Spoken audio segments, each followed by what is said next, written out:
Welcome, everybody. We're officially live on YouTube. It's the Tuesday edition of the Not Your Average Investor Show. Today, we're talking about how to preserve capital and maximize cash flow in this crazy recession economy thing that we got going on.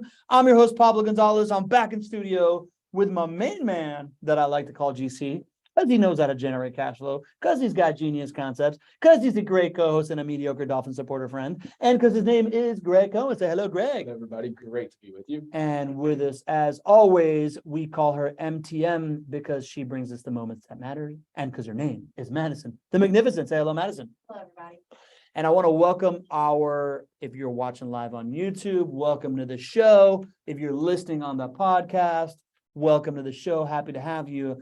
But if you are not here in the live audience, hanging out with us, making friends in chat, you're going to wish you were. So go to NYAIS, register for a future show up here on a Tuesday or Thursday at 12:30 when we go live. And we would love to have you part of the studio audience so you can be part of what, GC? The roll call, baby. The roll call, baby. All right, here we go. We got Jen Filson kicking us off, the fairy godmother of the Not Your Average Investor Show community. Greetings from Monterey, California. We got Tony D in the house, Anthony Ditto from Jupiter, Florida. Checking in, we got Lee, the MVP Bishop. Lee has figured out how to change his name on Zoom. Love it. I like it too. Can everybody put their own nickname in when they jump into the chat here? That would be incredible. That would be incredible, because then we can introduce John, the leadoff batter, the leadoff hitter, Henning, wishing us a good afternoon today. We got Christopher Lee wishing us hello all from Fernandina Beach, a beautiful place. Christopher, you're making it a habit of being here, and I appreciate it, my friend. We're gonna have to come up with some kind of Fernandina themed name. We got Nadeem Shah with a trademark good morning, good afternoon from the West Coast. Good to have you back in the house, Nadeem. We got Shannon Baker is back saying hello, everybody. Welcome back, Shannon. Good to have you. Shannon's on my team. Shannon is on my team. My team was in the show last week when you guys did that birthday celebration. We had so many teammates that were there last time. It blew me away. So Shannon's on my team. Great to have you. I love that is a positive signal for me. When teammates are on the show, they're seeing value in this thing, helping them with their career and helping them do their job. To me, that's a big win. Shannon, good to have you here. Who else we got? We got Chris Gonzaga from the illustrious Hudson Valley of New York. He's in the house. Chris, good to have you. Jordy Jacobs. The new name. New name. Hey, new name. All right, welcome to the show, Jordy. Happy to have you. We got Carolyn Moline, who must be with Ken Moline, who are the first family of the matriarch and patriarch of the first family of the Not Your Average Investor Show. They're going to be maybe coming on the screen later, but for right now, we salute to you, first family. Good to have you on board. Who else? We got our regular, Rosalind Riley from Murrieta, California. Rosalind, good to have you back as well. We got the man that everybody knows from California. Noah Randare. Noah Randare. Good to have you. We got Marilyn Cotterman from Homosassa, Florida. That's the home of the manatees. The home of the manatees. Funny little thing. My wife said she wanted to have like a little nature retreat coming up here. Guess what I suggested? Homosassa. I said Homosassa, Maryland. I'm coming to you, Maryland. All right. Who else we got here in the house? Audi Ratanawelu. Audi. New name? That's a new name from Palmdale. Palmdale, that's Palmdale, Louisiana, or Palmdale, LA. Hello, everybody. Shows up. Anyways, good new name. Welcome, Audi. Good to have you. I'm sure we'll find out more about you if you stick around here and you become one of our regulars. Would love to have you. We got Gary, who I assume has to know Rosalind as well. Yeah. Gary Riley from Murrieta, California. Good to have you, Gary, making it a family tradition, giving the Malines a run from their money. Oh, Palmdale, LA shows up is what it says. All right, cool. We got David Blanner's back in the house from Frosty, Massachusetts. David Blanner, good to have you back in the house. Jordy's from Louisiana. All right. Love that. Good to know, Jordy. Who else we got in here, man? There's a lot of people checking in. We got Raj Bantu checking in. Raj, my ride-along partner in the IRL meetup. And Leslie Wilson from sunny Denver. Good to have you back, Leslie, as well, who we got to hang out with in Vegas last week. All right. Let's kick the show off, GC. Let's do it, baby. We are talking about how you preserve capital and how you maintain cash flow in this environment, right? Like I think in the show, we often kind of like default to this idea of buying rental properties with leverage, right? Right. Like you get a loan and that, you put down 25%, you get this rental property. But I think it's time to talk about the benefits of buying in cash. You want to tell us why it's important to talk about this right now, GC? Yeah, I do. And first I'm going to go back to a common theme that I hear of like, the general investing public is very quick to point out the deficiencies of investing in rental properties, but they're very quick to overlook many of those same deficiencies in the other traditional asset classes. And one of the things that I've never really understood is this argument that like, listen, cash flows aren't good enough for me to invest in rental properties. Cash flows aren't good enough, right? And if we're thinking about it from the financed angle, like if you're buying a property with conventional financing, right? Your cash flows, are not going to change your life, right? It might be $50 a month, right? Maybe $75 a month, maybe $100 a month, something like that. Wouldn't matter if it was 200 or 300 or 500. It's still not going to change your life if you own, 1, 2, 3, 5 rental properties. But that's always been the thing that's been said is like, listen, I'm not going to invest in rental properties. Why would I do that for $100 a month or something like that? But if you think about it, right, there's this other way to buy rental properties, which still helps you benefit from all 5 profit centers, and you don't actually have to use conventional financing. It's like the ability to use conventional financing gets used as an excuse as to why this asset class isn't good enough. But in reality, does the stock market allow you to use leverage? Last I checked, no. No, not in a reasonable fashion, right? And unless you're buying on margin. And if you were buying on margin right now, Good that luck. is not a good thing, right? Yeah, not a So good let's thing. just say there's no leverage in the stock market. Is there cash flow in the stock market by and large? Yeah, very few scenarios, right? Dividend Very stock, few. stuff like that. Very Not cash flow that changes your life, that's for sure. Definitely not going to change your life. Yeah. In the best case of scenarios, you're generally getting like maybe 1%, 2% dividends, which is the same thing as cash flow. So like in the stock market, you don't have the ability to use leverage. Mhm. You generally don't get any cash flow, but the general average investor out there is like, well, shoot, of course I'm going to put my money in the stock market. When you go to rental properties, you have no requirement to use leverage. If you don't use leverage, your cash flows are life-changing. Yeah. Right? Yeah, that's true. Your cash flows are life-changing. You buy a JWB rental property and you're probably net cash flowing about, $1,000 a month, let's say, conservatively. Yeah. So there's no requirement for you to use conventional financing. You use conventional financing because over the long haul, it delivers the best risk-adjusted return on investment. But if we were to level the playing field versus the stock market, no leverage in the stock market, no leverage in the bond market, no leverage in real estate, the cash flows that you can get are life-changing in real estate and rental properties, whereas you definitely don't get them in the other asset classes. Oh, man, we haven't talked about that in that regard. And I don't think ever, right? So just to level set everybody that's here, when we talk about leverage, right? We're talking about the idea of making money on money that is partially yours and money that is not yours as well. Right. So it's the idea of like, you can get a loan to buy a property and now you're making money on the entire value of that property. You can't get a loan to go buy a bigger bond. You can't get a loan to go buy a bunch of stock. I heard somewhere that people were borrowing money to buy crypto, and that's probably terrible. Watch out. So there is weird levers that have been opened technologically lately, but it's frowned upon because it's so risky. Right. Whereas in rental properties, it's totally normal because it's not Right. not it risky. pays for itself. Yeah, because it pays for itself. Now, that being said, what we are talking about is not taking out a loan, right? Let's say that if we're going to compare apples to apples, I want to go buy $1 million worth of stock. The cash flow I would make off of that would probably not really move the needle for me very much. Sure. But if you had $1 million and you went out and bought 4 rental properties, you're probably cash flowing in the realm of like 4 to 5K a month, which is changes your life. A living. Exactly. Yeah. Exactly. Got it. So that's the concept, right? So then let's talk about that, right? GC, if I am buying in cash, what would I expect out of a cash portfolio? What's a good number to start with in that realm?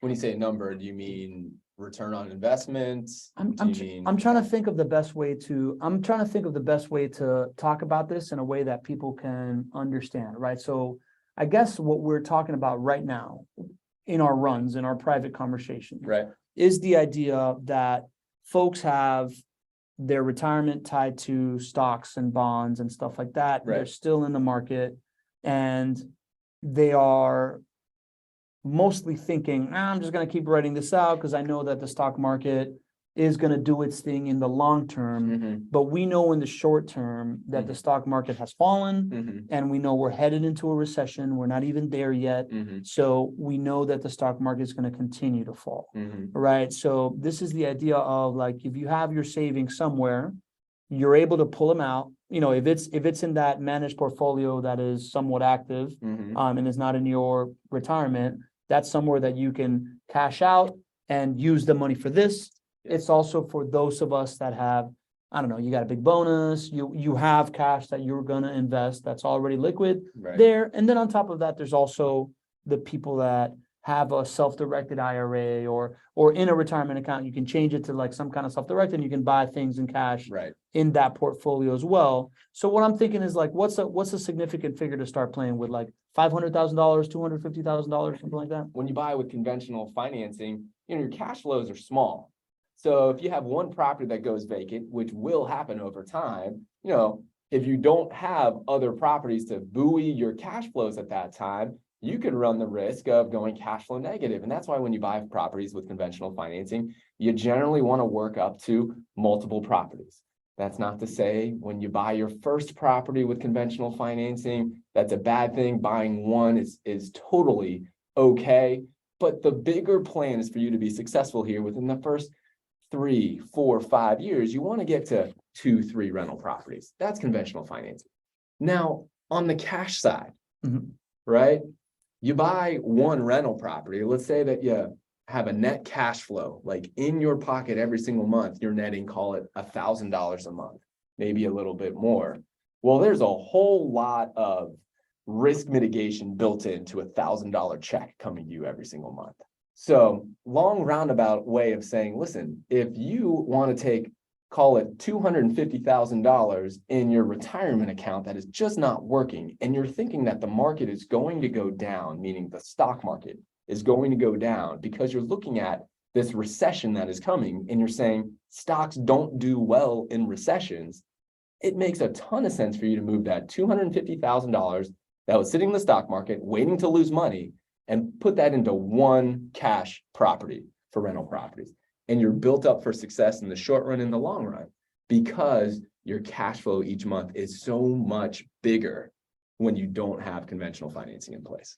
Got it. So talk to me why that is, right? So if I think I'm hearing if I'm picking up what you're laying down, I'm hearing, okay, so you buy this property, you're going to get $1,000 in positive cash flow a month for sure in the short term, right? Like let's say the first 6 months, because you're buying somebody that's a tenant that's already there. Right. You're not going to buy something that's about to have a turn, whatever. You can take those first $3,000 or even $6,000 and put them in a reserve that now says, if this person defaults on a mortgage or whatever, I can cover the mortgage for the next 3-4 months. If there's a big repair in 6,000, you already kind of established that repair. Is that what you mean by risk mitigation? Yeah, I think that's a component of it. I think right off the bat, you still plan to have your reserve in place, which would be, call it $3,000 to $5,000 in a separate account, whether you buy that first rental property with conventional financing or whether you buy that with cash. You still have that rainy day fund set aside. But the difference for cash purchases versus conventional financing and why you don't need to buy as many to achieve consistency is just like what you talked about. Every month you're netting, call it $1,000. So if you are really risk averse and you say, well, listen, what's the worst thing that could happen? Do I need more of a buffer? You're taking that positive cash flow that you earned, that $1,000 check, and you're just adding it to your rainy day fund. And you're just adding that. You could do that as much as you want until you were able to sleep well at night. You don't have that opportunity with conventionally financed properties. Got it. And so that's why it is such a good idea right now to look at the money that you have in the stock market. And if you believe, like many of us do on the show, and we have been talking about this for years and really predicting that the stock market was not in a good place and was going to go down. If you think that's likely to continue, it is such a good idea right now to take that money out of that asset that you don't like in the short run and put it into something consistent like a rental property purchase with cash. Got it. So that's kind of the theme of this thing. I think once you start talking in this case, right, we're normally talking about like this idea of buying and holding for long term. When you're buying leverage, it's not cash flow today, it's cash flow tomorrow. Right. When you're buying with cash, it's cash flow today. So now we're talking to folks that aren't just buying and holding and waiting for cash flow tomorrow, but this now opens the door to talking to people who are concerned with cash flow today. Right. And that's why we're going to talk to Ken in a second. But before we go there, we also often talk about the 5 profit centers, right? The 5 profit centers are cash flow, depreciation, tax savings, home price appreciation. I was like appreciation, home price appreciation, and inflation hedging. How are those 5 affected? They're affected in different ways. And so some of the profit centers are going to be even better when you don't use conventional financing, when you buy with all cash. Some are not going to be as good. Right. So it's just about what do your goals dictate, right? What is more important for you? Through the 5 profit centers, if you've got, net rental income is the first one we talk about. That's one when you don't have a mortgage to pay, when you don't use conventional financing, when you buy with cash, that one is so much better. Yeah. Right. So I think risk mitigation, I think, the ability to actually use that cash flow to change your life, right? To change the amount that you have to work or to change the amount of income you need to receive in other places, like you have the ability to do that when you buy properties in cash, right? Each property is going to net you, call it $1,000. Wow, that can really add up quickly there. So net rental income is much better than conventionally financed. On the tax savings side, you still get the tax savings for both of them, but the marginal benefit of your tax savings is actually higher when you use conventional financing than in cash. It's a very small difference here. But what you're doing is you're maximizing the value of the write-off when you're using conventional financing versus cash. Not anything that you should use to make the difference between going cash and finance. But if you want to know the technical definition, it's a little bit better. Your benefit's a little bit better with conventional financing. Principal pay down, you don't get that when you buy properties in cash because, you get that when your resident has a loan to pay down for you, instead of the resident paying the loan down for you, it comes to you as positive cash flow. Yep. So I think we'll make that trade. And home price appreciation.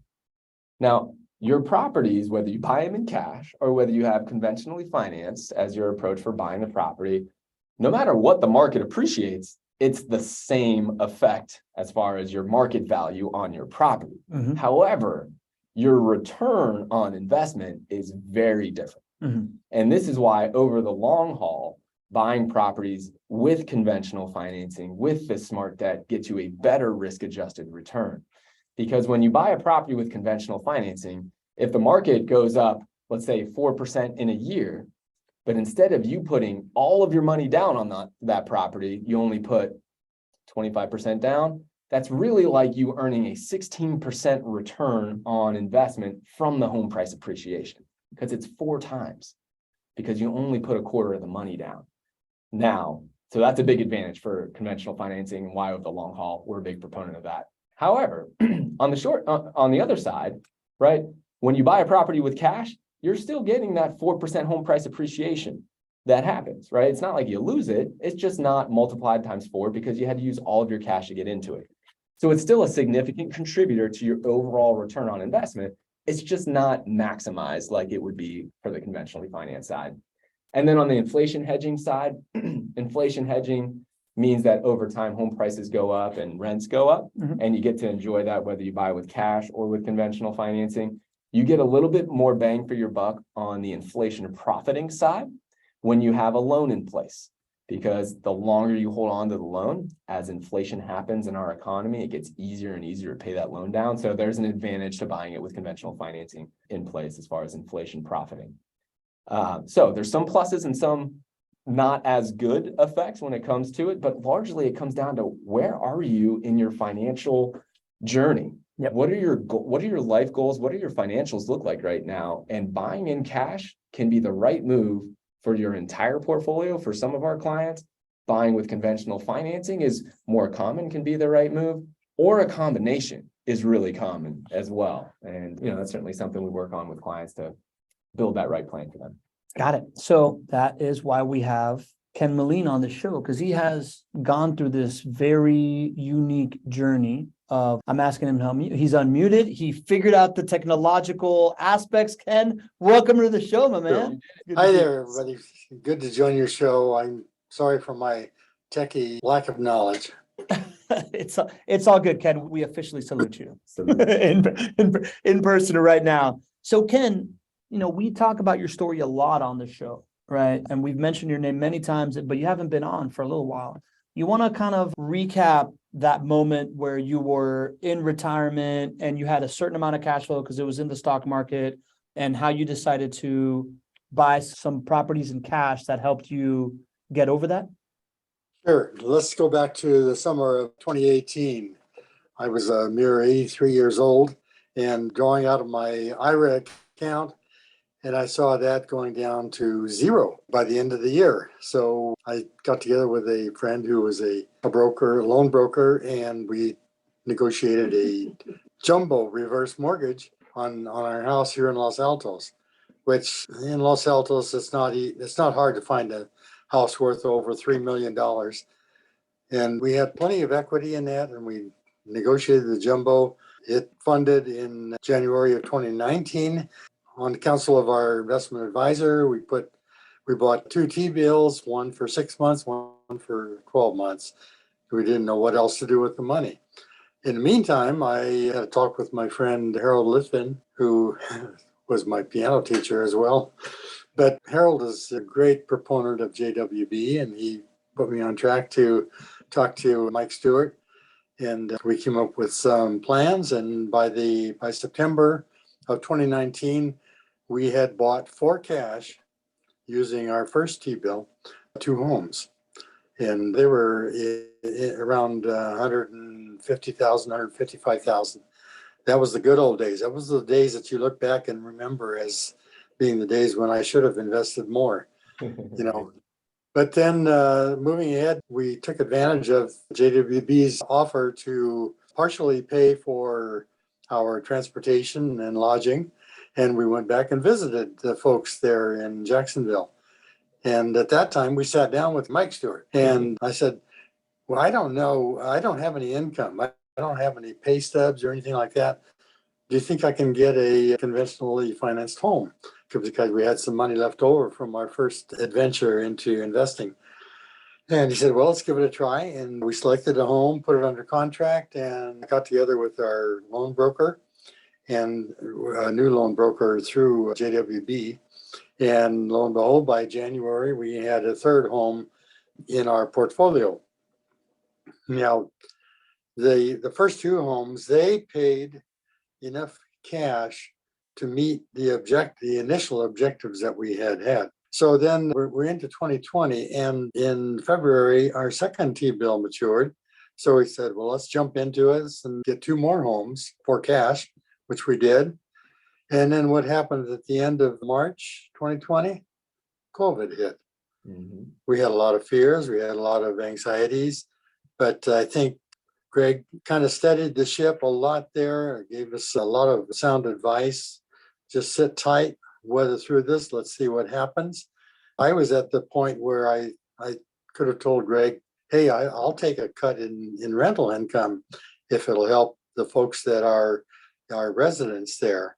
But we never had to do that. The rental income kept coming through. And by that time, we were getting twice as much rental income cash as we had described to Mike Stewart that we needed. So we were doing very well. In the summer, we had a few extra dollars sitting around. So we went ahead and took out a loan on a 6th home. And by the way, when you pass the 5-home mark, your property manager fees go from 10% of your rental down to 9%. So that was a few extra bucks in our pocket too. So let's go to this year. Started out, what was everybody worried about? Inflation. So we decided we're going to take one of those homes that we paid cash for, do a cash out mortgage on it. That generated enough cash for us to buy two more homes, which we did. Closed on those, I think it was June and maybe August. So we now own 8 homes. Our cash flow is over 10 grand a month. Of course, we have a lot of loan payments to make, and we have to set money aside for the taxes. We're paying about $24,000 a month in tax. Not a month, 24,000 a year Right. in taxes, supporting the Jacksonville government there. So that's kind of my story up to date. Man, Ken, it's just so fun to think about your journey here. And the thing that just jumped out to me is all of the not your average decisions that you made all throughout that journey. Thinking about your decision to do a jumbo reverse mortgage, that's not normal. Many people look at that and say, oh, geez, maybe I shouldn't do that, right? But you ran the numbers on it. You compared to the return that you were getting from a more average decision of investing in a T-bill, which I don't know what the interest rate was at that time, the yield on that. Do you remember? It was 1.2% or something like that. 1%. And so I was trying to run the numbers here. So I'm thinking, all right, so you bought 4 properties with cash right off the bat, and let's say they were around 150,000 back in the heyday, right? So that's probably $600,000 that you had in a T-bill at that time, right? And so if you're earning 1% on $600,000, that's $6,000 in income for the year. So you looked at that and you're like, well, geez, let me go and talk to my good friend, the piano teacher. What are you doing? Harold. Yeah, I know Harold. He's such a good part of our team, and we love Harold. But I just think that's not your average thing. Most people would say, oh, I'm only going to listen to my financial advisor. I'm just going to do the T-bill because that's what I was told. But you made another not your average decision to talk to somebody who was doing something different. It happened to be one of your best friends and a current client of JWB. And he says, listen, you can buy these properties in cash and you're going to earn much higher returns, probably 5 times the return that you were earning off of that T-bill. And so, but at that point, you made a number of other just really critical decisions that are not normal. I just wanted to ask you, is this, prior to us working together, is this something that you have done regularly? Have you taken a leap of faith or a chance on a new investment strategy? Or is this the first time that you did something that was sort of out of maybe the norm of what an average investment would be? Well, back in my history, we have owned homes that we have turned into rental properties, some for the good, some for the bad. When we built our house here in Los Altos in 1976, we at that time, I believe, owned 3 homes, and 2 of them were rentals. One we had lived in, and when we finished the house, we moved up here, of course. So we sold all of those, with much to my chagrin, looking at it from the eyes of someone in their 30s. That was a tremendous opportunity to see inflation carry those values way, way higher. Yeah. But anyway, we did that, and we ended up with a beautiful home. We only had to pay $100,000 in construction costs, and now that has multiplied many times over. And we love it. We've been here 45 years. I just wanted to say, for those who may be in our position, you're at retirement or past retirement, you're living in your home. Maybe you own your home outright and you're proud of that. You got it paid off, but then you check every month when you come down to pay your bills, all you're getting is your Social Security, maybe a little bit of retirement money, and it's getting harder and harder to make ends meet. The option is there, and look at it very carefully, for you to do a reverse mortgage. There's mortgage fees, of course, that are usual with a loan, but once you get the loan funded, there's no cost to you, no additional cost. The money that the lender charges you for interest is simply added to the principal. Now, is that stealing from your grandchildren? I don't know, maybe. Or if you could take that money that you get from there and invest in something like we have done with JWB, we are positioning ourselves for an even greater return than we would have had we done nothing with the reverse mortgage situation. Am I making sense? Yeah, and I think it really resonates with our folks that are here in the chat and beyond. It is so wonderful to listen to somebody who has walked those steps, because I can imagine that these were not easy decisions for you to make, and it's not easy for others to make. But I was looking at your numbers here, and it's great to hear kind of where you started with, call it the initial T-bill investments, and then how you turn that, what would have been a $6,000 a year income to you, the average way. I just looked at your numbers with JWB. You've earned over $125,000 in just net rental income in 4 years of investing here. There's no way you could have done that the other way. Well, we've been with you 3 years, effective last September. Yeah, it hasn't even been 4 years. It's been a little bit over 3 years. Right. So you turned that into $125,000, and you did it because you think differently. And man, that is just fun to be a part of. Ken, when you first told the story, I was very green, right? Like I didn't realize how spectacular, how not average this story really, really was. Right. And I think still even some of the folks that are in our community that have heard this before, still reacting in the chat, new folks are reacting in the chat as well.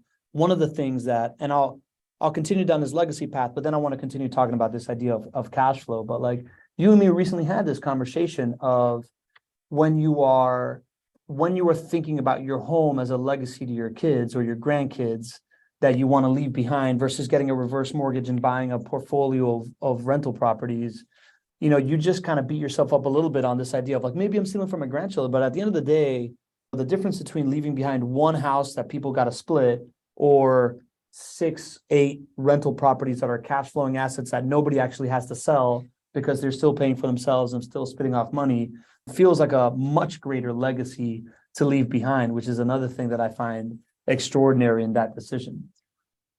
Yeah, I think so. I mean, I don't know how you could slice it in a way that Ken is not doing something right by his grandchildren. Because listen, if you are taking out a reverse mortgage and you're taking all of this income and you're going to spend it on lavish things or trips or whatnot that, potentially you can't afford right now, then maybe you could make that argument that you're doing this reverse mortgage and stealing from your grandkids.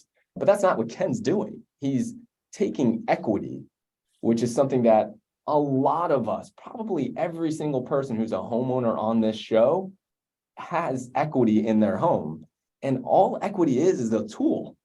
And what people don't understand is the beautiful part of equity is that it can be turned into income. Yep. And that's what Ken realized, and that's what he did. We all have that same opportunity, but just like Ken said, listen, do you get really excited by having this home that is completely paid off and has that much equity? Does that give more value to your life, or would $5,000 a year bring more value to your life? What good could you do for your grandkids if you had an extra, $5,000 a month of income, $60,000 a year? What good could you do for your future generations that way? And it's because you understand turning equity into income. Well, with the cash flow situation that we had, we have more cash than we need for our normal needs, and we can put money aside, build equity in our homes. We can do an accelerated payoff on one of the mortgages, which we had started to do this current year. Also, we last November took a cruise down the Mississippi River, so there is extra money there, and we finished that off by another visit to the folks there in Jacksonville.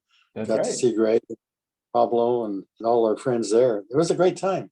I love it. I love it. All right. So moving away from the reverse mortgage conversation, what I'm hearing and why I think it's so interesting to this call is we're talking about buying houses in cash and how essentially that is the way to mitigate, your portfolio destruction that's about to happen in this recession and maximize cash flow. Ken, if I'm doing the numbers correctly, you took this reverse mortgage out for, do you mind saying what the reverse mortgage was out? It sounds kind of like it was in the $1 million range. Yeah, it was about 1.5 million. That 1.5 million produced about $850,000 in cash, which we paid off a few credit card accounts, put $400,000 in each of 2 treasury bills, one 12 months, one 6 months. And that's why, we were still in a learning process, still in the not knowing where we could put this money to be of greater potential value to us. And then we had a conversation with Harold, and here we are. So it was $400,000 then that you were playing with, right? That was it a T-bill each of 400,000? Correct. Yeah. So it was 800,000. So Yeah, there you go. the first T-bill rollover happened in August of 2018, and we went ahead and purchased. It was a very quick escrow process. I think we closed in September of 2019 that we closed on those homes. And we've owned two of them for over 3 years. We bought the third one in January of 2020, the fourth and fifth in February of 2020, and the sixth one in July of 2020. Actually, it closed in October of 2020. And then we purchased, we did the cash out refi in February of this year, and purchased two more homes this year. I just want to ask this question. All right. I'm going to play devil's advocate here because I know what a smart decision you made, and we all know how it's turned out so well. But if I was outside of our bubble right now, I could look at this and I could say, let me tell you about my friend Ken. All right. Ken had a bunch of equity in his home, and he started listening to this show. And all of a sudden, the show convinced Ken to go out and take a reverse mortgage on his house. And then let's just say that it's somewhere between March and October of 2020. And, my friend Ken is taking that money and he's putting it in rental properties in Jacksonville, Florida, where he doesn't live and he doesn't know anybody in Jacksonville, Florida. And he's going to go and buy rental properties at this time, which this was the pandemic. Yep. There were so many uncertainties and people were so concerned about every investment, including real estate. And there's honestly some correlations to how people felt then as to how they feel now. So I could totally just say, hey, listen, let me tell you about my friend Ken. Look at all these decisions he's making. And somebody who doesn't understand at a deep level how we win as investors here in rental properties could probably take that perception and kind of run with that. Now, I know that's not true, but Ken, I want to go back to like that time, March to October. And let's say that there's a ton of uncertainty right there. What convinced you that it was such a good decision for you to keep buying rental properties, even while there was such uncertainty going on in the world? The cash flow from our rental income continued. We had, at that time, this is March of 2020, we had 5 houses that we owned. We were paying 9% of the rental income as a management fee. We had twice as much cash income, as we had projected in our initial conversation with Mike Stewart. So we had extra money coming in. We still had money left over from the second T-bill turnover. And we had enough money to make a down payment and pay closing costs on a 6th home. And we thought, given the other attributes of the program, the 5 profit centers, it makes sense to go ahead and purchase 2 more. It's time tested. It's not based on background is all of the younger people that come on and want to start investing in say their 20s and 30s. They have a wealth of time available to them for that money to grow exponentially through appreciation. We have seen appreciation. I know that 2021 was a banner year, right? But Ville had something like 20% appreciation, and we were positioned to really be blessed by that fact. Well, I was curious. So you know how I positioned that totally not true, rendition of your story. Have you had anybody who has thought that you were somewhat crazy by doing what you did? I have had nothing but people who are interested in what we did, what the outcome has been. Yeah. And I was going to say, I think we have close to $1 million in debt on this 5 houses that we have loans on, but we have close to $2 million in value of these 8 homes. As I continue on, I want to see balance. 3 homes totally owned, 5 homes financed. That's not quite balanced for someone my age. And I will be pursuing a plan of paying down a mortgage on another house. We've got it down to about 100,000 now. And if we go ahead and pay it down as we planned, we could have it paid off in about 3 years. The beautiful thing. And just think about it. You made that decision to use financing, based on the conversations that we had. We understood your goals. We understood where the market was going. We saw a big opportunity. You can do this. You can use conventional financing as a tool in alignment with your goals. And then you have this beautiful set way, every month you can take your positive cash flow that you earn and you can just chunk down those loans and chunk down those loans. And, Ken, you're probably like me. Like I love to have a goal in front of me. I love to see that process of getting to that goal. And it's really rewarding to chunk that thing down.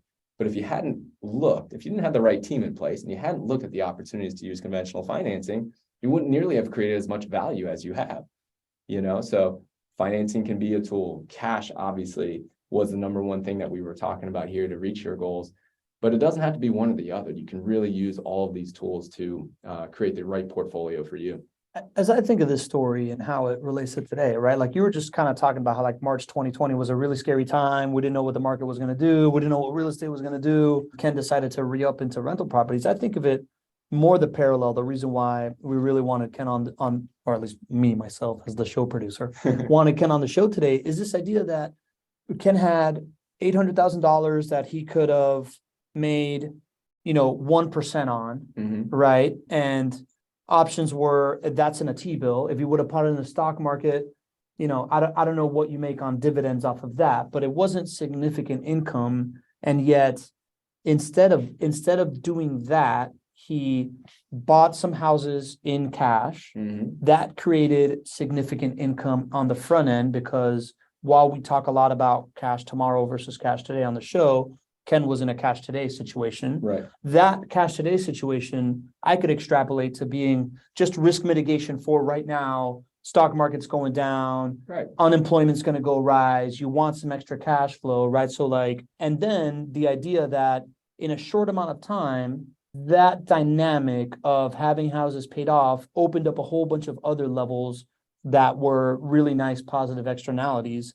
As we were talking this morning, I see a similar scenario of, all right, Ken had it in the equity of his home, right? So maybe somebody has $300,000 in equity in this home, or maybe they have $300,000 worth of stock somewhere, right. Or maybe they have $300,000 in treasury bills somewhere that's performing at like a 3% or a 1%, whatever. That same decision is available right now of buying a house in cash, waiting a couple of years for, number one, you've stacked a whole bunch of cash flow. You have more money to play with for investing later on that wouldn't have happened in a treasury bill scenario or in a dividend scenario. And quite frankly, who knows what the total loss would have been if it was in stocks. Right. And then 2-3 years down the line, interest rates have gone down, properties have continued to appraise, to rise, and now you're buying more properties and you're continuing to build this portfolio, or you were just like living happily off of this cash and getting back into the stock market. Yep. To me, that was the one-to-one comparison of just like why this is important. It's looking at it in a not your average lens, like Ken did, understanding that this is a pile of money that isn't performing for me. And while I was uncertain about the future, the most certain future is to put it in an asset that's going to spit off cash today for me. Yeah. And then tomorrow, it actually opens up more options than if I would have kept it in the market or put it in T-bills or whatever. Right. As we're going into recessionary times here, I think one theme that plays, if you're Ken and you were looking at equity that was in your home, or if you're an investor in the stock market, stocks are called equities, right? Yeah. All they are, it's equity, right? It's equity ownership, right? Yeah. So wherever you have equity, whether that is in your home, whether that's in the stock market and other places, it's probably a really good idea to think about turning that equity into income, right? Equity into income is what Ken did. And then you also talked about flexibility. Just because you buy a property with cash, because that might be the right thing for you to do today, doesn't mean that in 2 years, as maybe the interest rates change, which we expect will happen at some point, we don't expect them to be this high, for an extended period of time. you have flexibility later on to maximize at that point in time, depending on what your life goals are. So yeah, I think that's a really great theme we should be hitting on more going into recessionary times, right? Equity into income, and then the flexibility just helps you maximize throughout the life of the investment. Ken, if you were in that position right now, what would you be thinking? Like, let's say this was today, you were in the same position, right? Your retirement income was dwindling down. You went and got this jumbo reverse mortgage. What would you be doing with the money now? Well, I would hope for a friend like Harold that would come along and tell me about JWB. Because there's still today investment opportunity. If you buy, let's say you're a little timid about it, and you buy 2 homes, even 1 home for cash, and you say, I want to see what happens here. So, okay, a month later, you've closed on the home. Bear in mind, the first month you're going to have to pay the tenant placement fee. So you're not going to see any money maybe for 3 months down the road. But then it starts rolling in.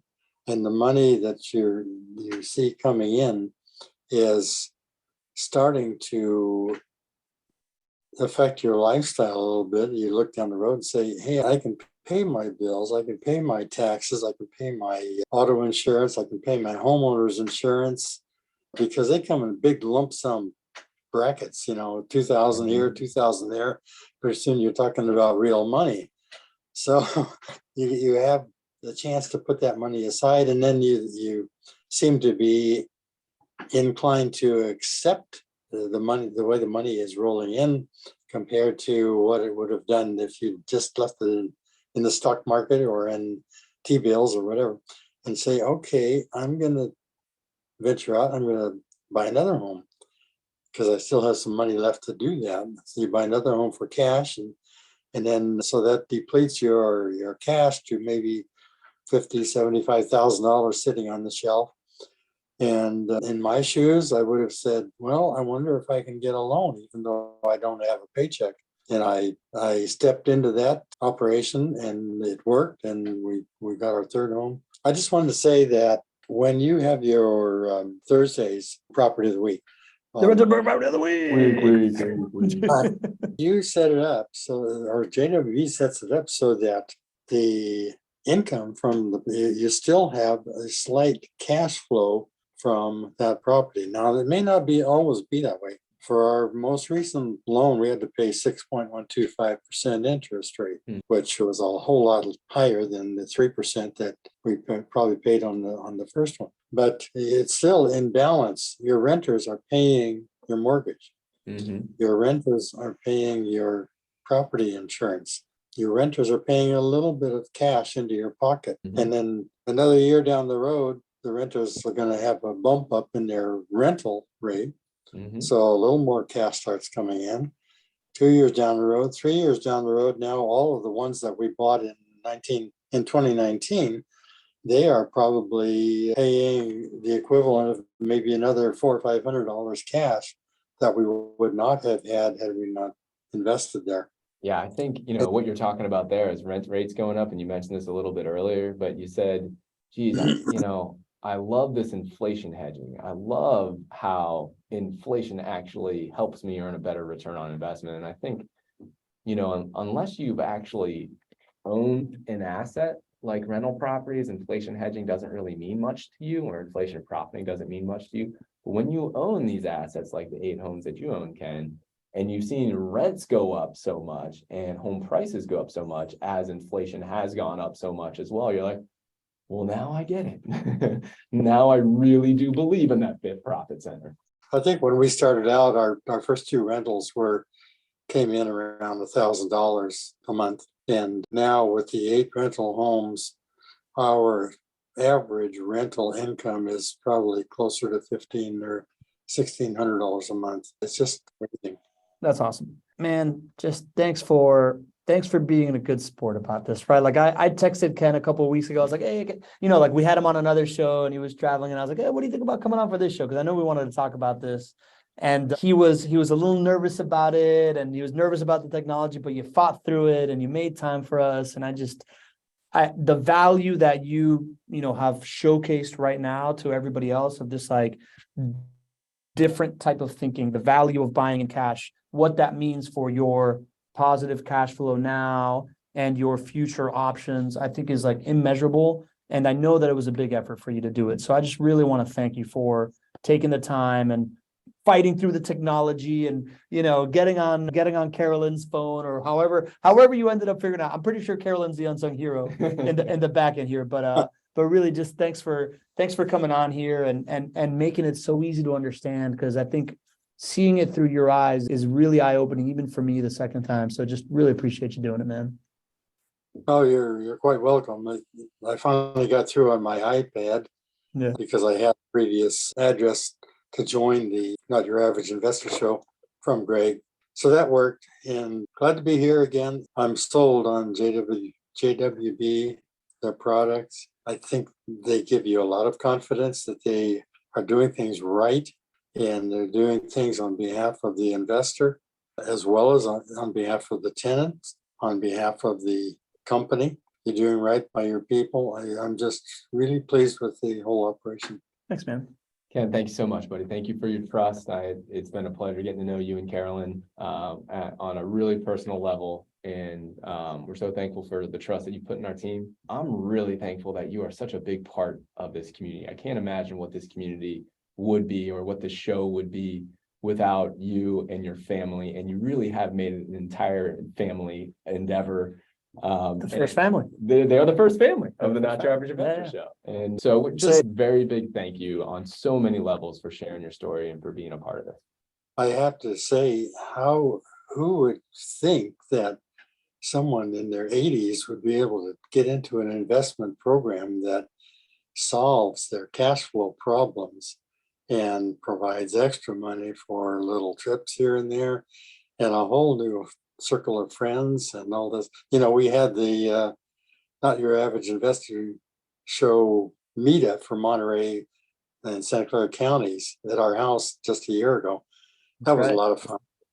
That's right. We didn't even get into thanking you for hosting that thing, man. It's been a wonderful experience, Ken. So just really, really appreciate you. We appreciate that, the community showed up en masse to hear your story again. We had 50 people on this whole time. I know that there's a USA World Cup game going on, so you had high levels of competition, and we still pull the ratings here on the Ken Moline show. Absolutely. So not surprised. I want to thank the community for showing up, because we can't do this without you. It's a community-driven show, and it never goes unnoticed that you're taking an hour of your day to hang out with us and ask these great questions and add value in the chat. And that's it, man. I'll leave you with last words here, but just very grateful for all of you. USA. Let's go World Cup. Ken, thank you so much for being here. 30 minutes. Community, we love you all. Thank you all so much. And we'll catch you on Thursday. See you, everybody. And if you wanna maximize your cash flow and beat what's coming down the pike here, you want to be like Ken when you grow up, and you definitely can't be average. See you on Thursday.